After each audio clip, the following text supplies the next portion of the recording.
Hi, and welcome to the Joy Podcast, episode 6, where we shine a light on how global organizations are getting people back to work faster and with an exceptional experience. I'm Debbie Tuel, the Chief Joy Officer at Symphony Talent, a global technology company that is leading an industry-wide movement in partnership with our customers and partners alike. It's a project that we're calling the Joy Pipeline, and we're glad that you're here to join us on this journey of yes. Our mission is to help recruiters bring the joy back to recruiting and empower them to create an experience for the candidate that both they and the candidate needs now. Speaking of partners, I am joined today by two of our amazing partners, Madeline Laurano of Aptitude Research. Madeline, how are you today? I'm doing well. Thanks for having me on the show, Debbie. Absolutely. We are excited. And I'm going to give the listeners a little bit of a backstory here and a secret. Madeline, when this podcast was in its incubator stage, I really wanted you to join me as a co-host. And while that has not come to fruition yet, I am honored to have you join us today. So thank you. And joining us, we have Kevin Grossman of the Talent Board, well known for the research that and the work that they've done around the Candidate Experience Awards. Welcome, Kevin. How are you today? Oh, good. Hi, Debbie and Gina and Madeline. Thanks for having me on today. I'm good. It is our pleasure. And for those that are listening and not watching, we do film these broadcasts. The camera is on today, which man had to get up early to comb his hair, make sure that he was camera ready. And finally, we have the pleasure of having Gina join us today. She is our VP of Transformational Experience here at Symphony. Gina, excited to have you back. For those that are listening, if you haven't tuned in to our very first kind of teaser episode, Gina and I discussed the background of the Joy Pipeline and the Joy Podcast. Highly recommend digging back into the archives and giving that a listen. Gina, welcome. How are you today? So excited to be here, surrounded by some of the industry's brightest and most knowledgeable, and thrilled that this labor of love has finally, hit the market. Our part 1 has finally launched. Excellent. Yes. I mean, this is a 4-part series for those that are not familiar. And today we're really going to dive into the research study that Madeline and Kevin and Gina have been really working hard to get out to the market. And that study really explores the challenges and the strategies and the technology enablers for creating and maintaining exceptional experiences in talent acquisition. Go download it, read it. We are definitely not going to be able to cover the entire research in 20 minutes, but I would love the today insight into background behind research.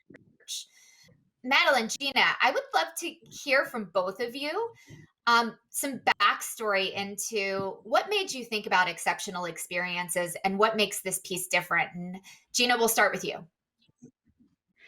Sounds great. So, I originally came from the marketing world, consumer marketing, particularly experiential marketing. And that was, the regular marketing, let's call it. And coming into talent acquisition and talent marketing, I learned that there was this whole world of candidate experience and employer experience. And there seemed to be this disconnect between the two worlds.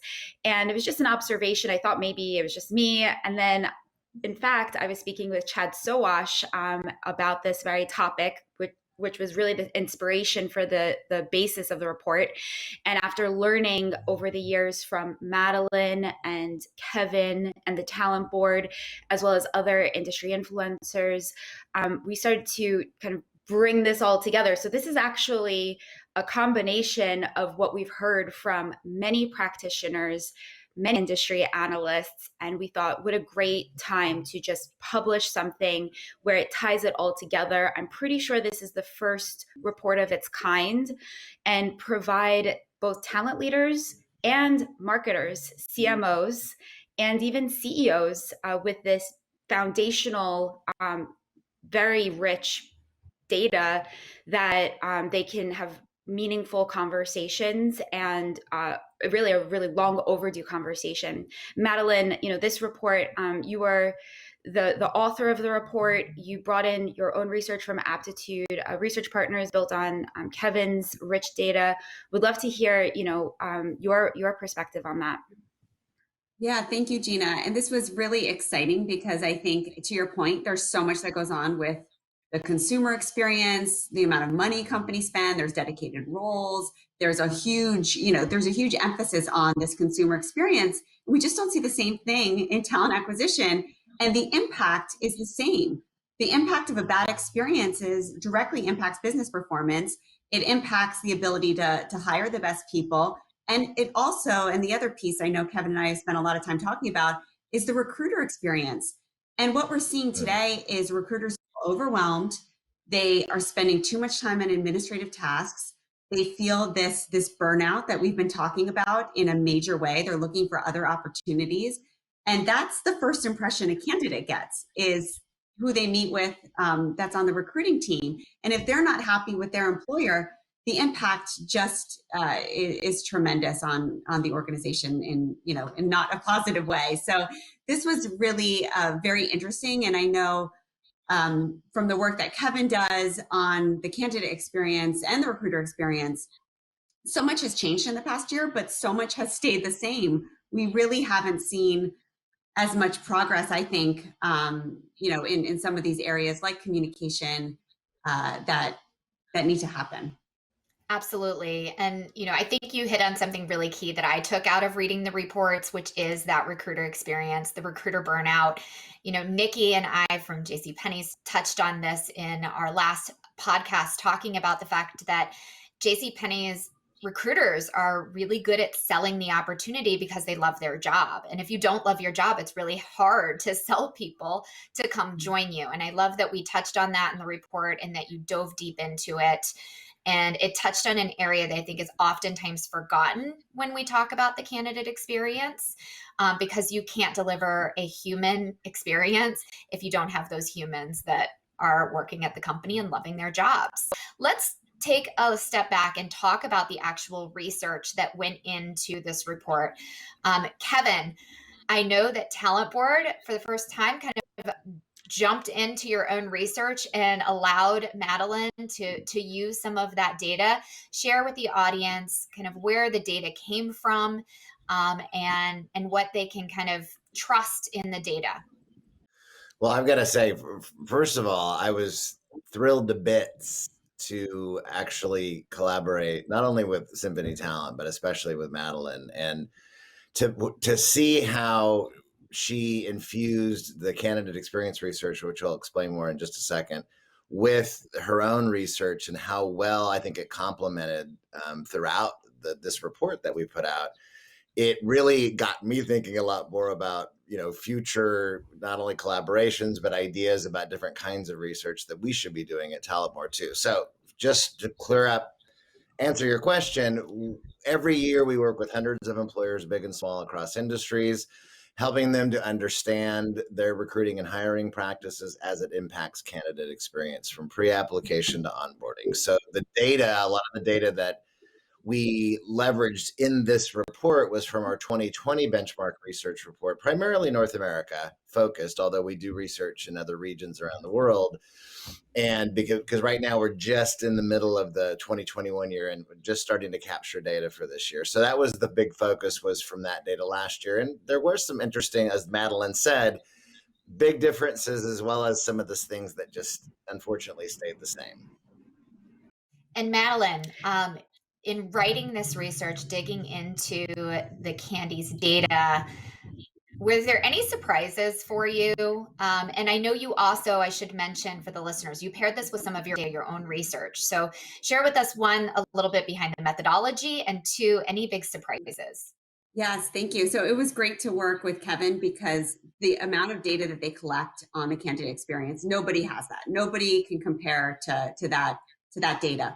The research we do at Aptitude is more on the employer side. So we look at how companies are providing these experiences, what technology they're using, what strategies they're using. So to be able to combine those, I think the most interesting thing to me, and it's not a surprise to Kevin because he already does this work, is the gaps, right? It's the gap between what candidates actually want and what employers are delivering. And those expectations are not aligned. And I think, the intention is good. I think employers genuinely want candidates to have a better experience, but we don't understand those expectations early on. And when that happens, there are these gaps that are hard to overcome. I think the interesting thing with the technology is, and Kevin, found this in the research he did, is that candidates do want technology. They want to be able to use technology because the alternative is that they're not getting any communication. So things like conversational AI or text or video are all very positive, and they benefit both the employer and the candidate. And I think that there is this misperception with companies that candidates don't want that, so let's not bother. So that was very interesting from my perspective. The other thing that we went through kind of through this process of writing this report is we kind of came up with this journey mapping. And Gina and I spent a lot of time talking about this, and I know this is something she has a tremendous amount of experience doing.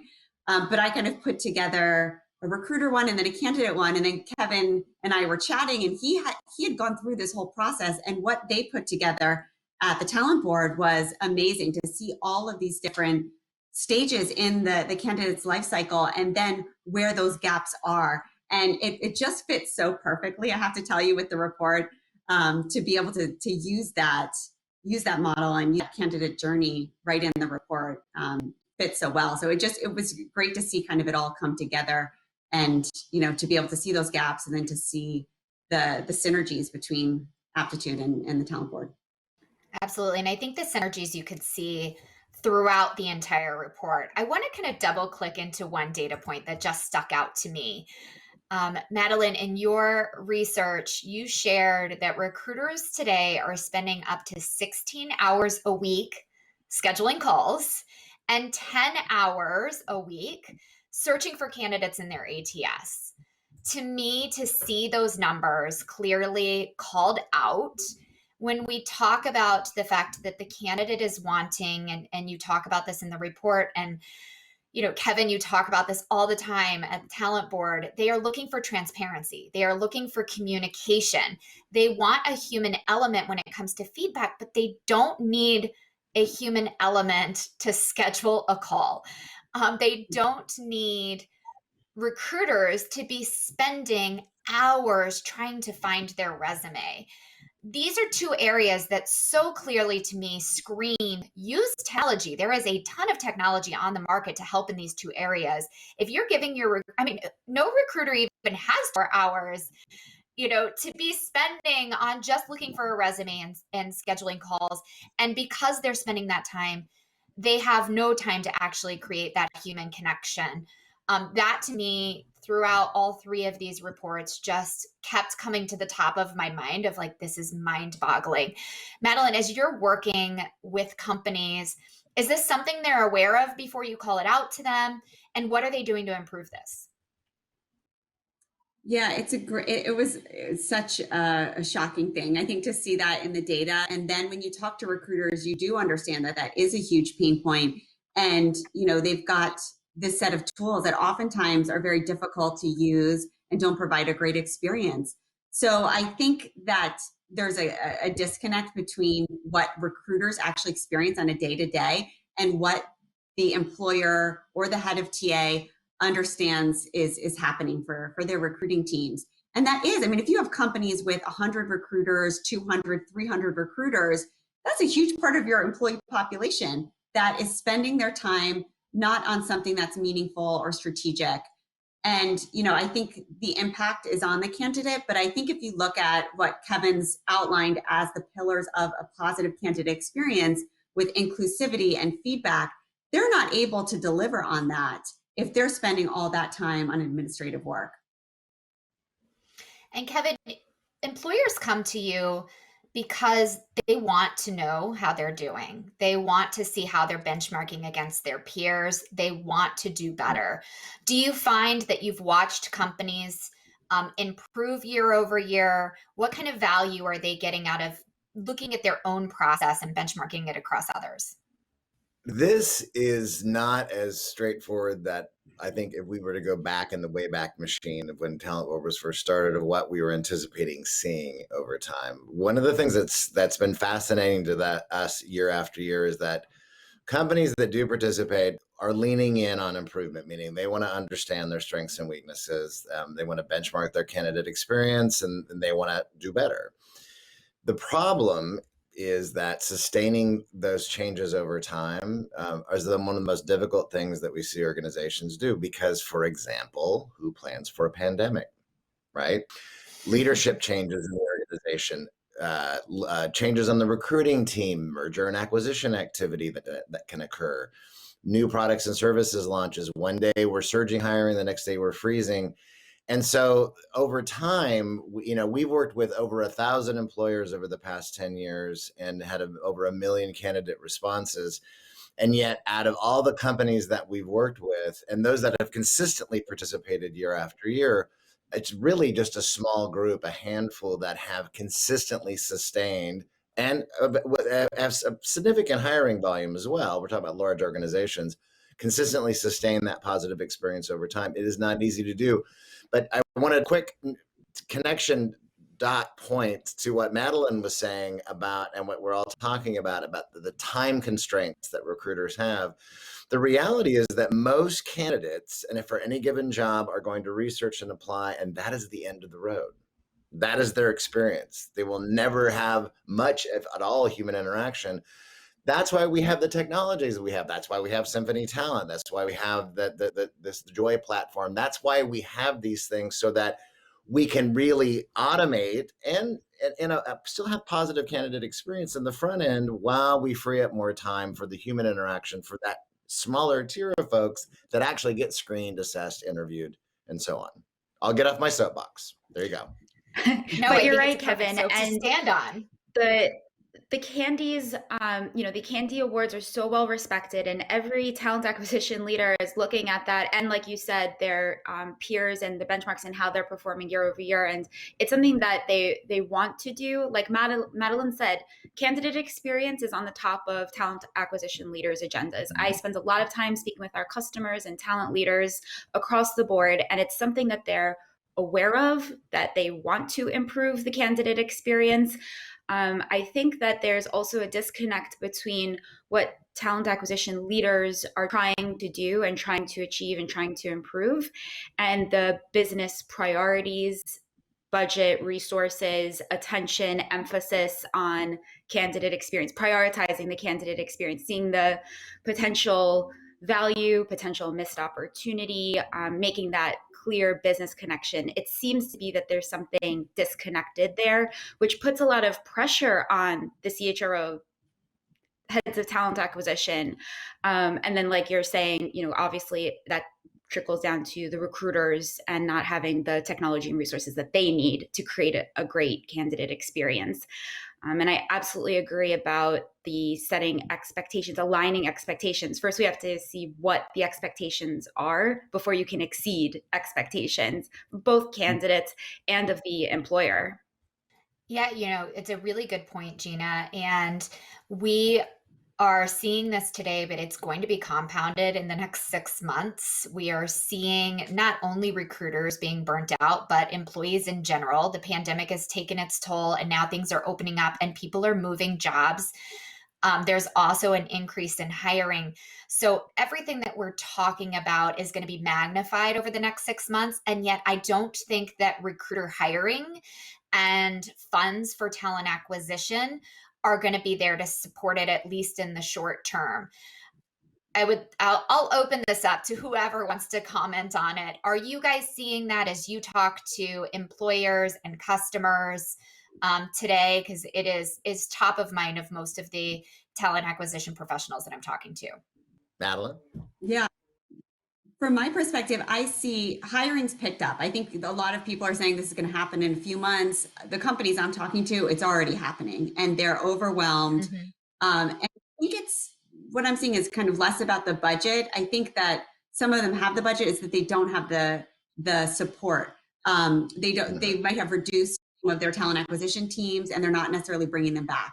But they're looking at technology definitely in a more strategic way, I think, than than in the past, and what we've seen from other times of uncertainty where we didn't know what was going to happen. I think the technology investment will continue. I just think it's the resources and the way the TA teams are structured, and are they going to staff them the same way again? And that seems to be very uncertain, and that's incredibly overwhelming when you're already doing so much. And there's all these discussions about not being able to find talent that's just not available right now. It's overwhelming.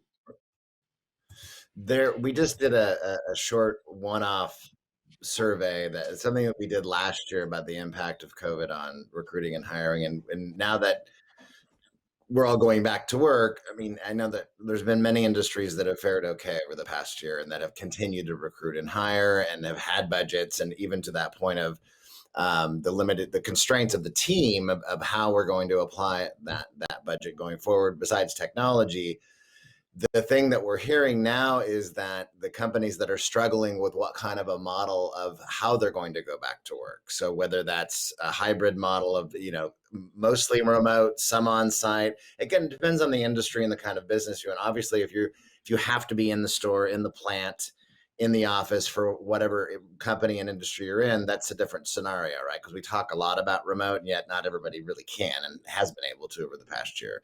But how are companies going to get back to work? And then it was really kind of became more top of mind than what we even thought, with companies that if they're actually mandating being on site at their companies going forward, like bringing everybody back in, they're losing some critical talent, and which is causing another wrinkle in that struggle of how do we quickly ramp and hire with the technologies we have, with the limited staffing that we have, when people are leaving because they have remote flexibility over here. So there's a lot of more things that are happening right now that's not necessarily tied to budget, but it's tied to how are we going to go back to work? And technology will be a big player in that, because we saw that this past year. Companies were leaning a lot more on their systems, looking for new systems that can better help communicate with a lot all throughout the entire pipeline with their candidates, and they're freeing up time for their recruiters to have more human interaction. All these things are happening, but it's again, we continue to move into nothing but blue sky and a country we've never been in before, I would argue. I agree. Absolutely. And from one of a the things recruitment that marketing perspective. Sorry, go ahead, Gina.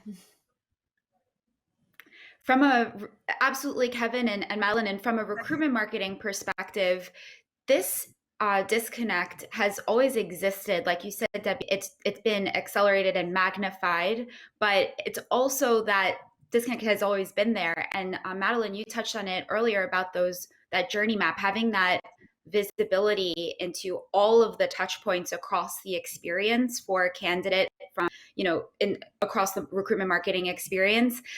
How clear is that to the business today, not only in talent acquisition? I know talent acquisition leaders have clear visibility into that, but how about marketers? Are they looking at that, all of those touch points that candidates are interacting with across recruitment marketing, and the impact on the candidate's experience to their perception of the overall brand, and the huge opportunity and potential loss that's on the table there if left unaddressed, and then how that is magnified by the effects of the pandemic. Absolutely. And I think it will be really interesting to see also how some of these technologies shift long term.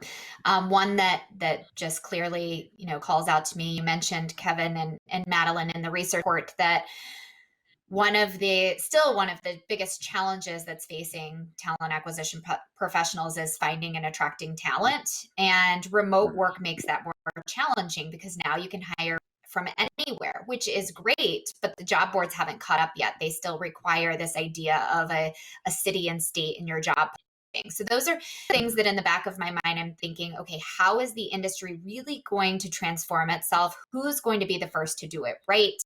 And who will win? And it will be really interesting to watch and see as this continues to evolve. So thank you guys so much for joining us. Before we drop off, and close this out, I want to ask each of you to share with our listeners today your biggest takeaway from doing the research, writing the report, reading through the details, what is your biggest takeaway? And also, what are you most excited to see out of this research, and kind of a sneak peek into the fourth part that's going to really transform these exceptional experiences in the future? And I'm going to go ahead and start with Gina. Absolutely.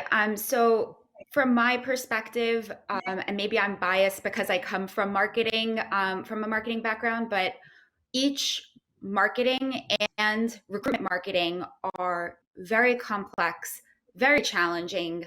Even pre-pandemic, they were challenging. And I think that there's many intertwined, interdependent things that might be pulling in different directions, but the same goals for brand perception and impact to the business. And I think that the faster we can make that connection between those two groups of people, across the organization, across all business lines, but really that connection between talent acquisition and marketing.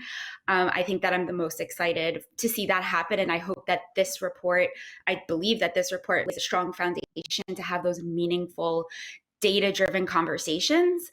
And of course, I'm excited for the roundtable that Madeline will be hosting in June as part of our Joy Roadshow, because we will be inviting, and some people have already started to sign up for this roundtable. We hope to get CEOs, CMOs, and CHROs in the room, and talent acquisition leaders in the room, to kind of open up the floodgates and talk about really what are the goals for business impact and brand perception, and how could potentially marketing and talent acquisition kind of join forces. I think it's a conversation that everybody here has been waiting on the sidelines to see happen, and I'd be really excited to see that happen. Absolutely. Thank you so much, Gina. And Kevin, your biggest takeaway, and what are you excited about coming out of this race for the future? The biggest takeaway for me is the universal of referrals. So, and what I mean by that is all organizations depend on referrals at the end of the day for their hiring. Sometimes upwards of 40% of their hires are going to come from referrals. We know last year in our Candy research that nearly a third of the candidates said that they were extremely likely to refer others. And most of those did not get hired. So do that math in your head. You got a whole bunch of folks that were rejected at the end of the day, still willing to refer others at the end of the day. And that's just something to think about, because not all of you are consumer-based businesses. And I think it's important that think about the referrals and the fact that it's not just your current employees that are going to refer. You have their experience will impact and inform what they do going forward with your organization and with your brand. And probably the thing I look forward to the most going forward is I hope employers leveraging the technologies they have in place, the platforms that they have, as well as their teams, to continue this empathetic communication that we saw over the past year with their candidates, as well as their employees, and keep that communication flowing all the time. Very well stated. And Madeline, I'll let you kind of close this out. That's hard to follow, those two. I think I'll kind of piggyback on some of that. But I think for me, the biggest takeaway is just the importance of validation. Like, I think, we kind of tend to just jump to, at least I do in the research I do, just jump to action items to do. But to be able to push pause and take a minute to validate these experiences for candidates and employers, and to say, we see what's happening, that's the first step. And I think it's so important for anyone. I mean, we've all just had a really difficult year. I know a lot of good come out, and there's a lot of silver linings, but it's been challenging for everyone. And I think to be able to take a minute and recognize that and validate that, and I know that's what, Kevin does so much of, such a long way. And I think the more that we can do that, the better we're able to improve experiences. But we have to be able to recognize and acknowledge what people are going through, both on the employer and the candidate side. And then I think for me, what I'm excited about is similar to what Gina's excited about, just the conversations, just learning more. I've learned a lot through this project, and continuing to hear from companies and their experiences. Well, Madeline, Kevin, Gina, it has been a joy to have you on the show today. I am super excited for the fourth part of this series to come out. So for those that are listening, hopefully you've already dug into part 1, 2, and 3. We are going to be doing a roundtable discussion as part of the roadshow that Gina just mentioned in June. So go to thejoypodcast.com or is it Joy Pipeline, Gina? Yes? Joypipeline.com. There you go. And register for that roadshow in Detroit. It will be a virtual experience for those that can't join us live. We'll be discussing the fourth part of this. And we, hope that you are also following us on Spotify and look forward to more episodes. Thank you all for joining us.